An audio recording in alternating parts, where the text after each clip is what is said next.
তোকে এটাই উপযুক্ত শাস্তি দিলাম, তুই কেন গুণা করলি? তো এই কারণেই তোকে আমি বলছি যে আমাকে তুমি জানি ধরে আনলা, আমার কি অপরাধ এটা বলো।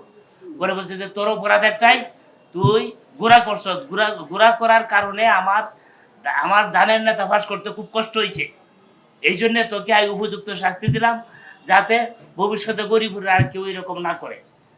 এই মাথা নেড়া করে দিয়া আমাকে কিল ঘুষি মারতে, আমি যখন উঠতে পড়তে চাই আবার কিল দিয়ে বসায়, আবার উঠতে পড়তে চাই, এরকম আমি তো সহজে দিই নাই যে আমার মাথা নেড়া করে দিও, এটা আমি সহজে দিই নাই।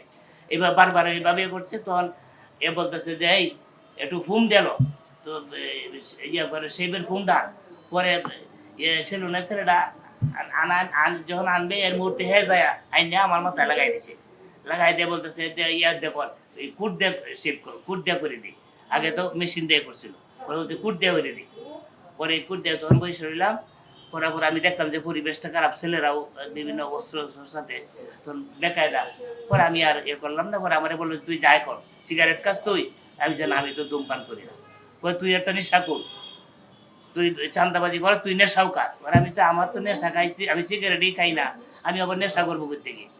পরে বলতে যা এই এখান থেকে যা। নির্বাচনে আমি প্রতিযোগিতা করে অত্যন্ত প্রতিযোগিতাপূর্ণভাবে অল্প ব্যবধানে পরাজিত হই, কিন্তু নির্বাচনের ফল প্রকাশের দিন থেকেই বিজয়ী প্রার্থী ইঞ্জিনিয়ার এম ইকবাল হোসেনের দলীয় নেতা কর্মী ও সমর্থকরা নির্বাচন আচরণবিধি বহির্ভূতভাবে ঘোড়া প্রতীকের কর্মী সমর্থকদের উদ্দেশ্য করে বিভিন্ন এলাকায় উস্কানিমূলক কথাবার্তা ও অশালীন আচরণ, ভয়ভীতি প্রদর্শন, বাড়িঘর ভাঙচুর ও চাঁদা দাবি এবং মারধর করছে।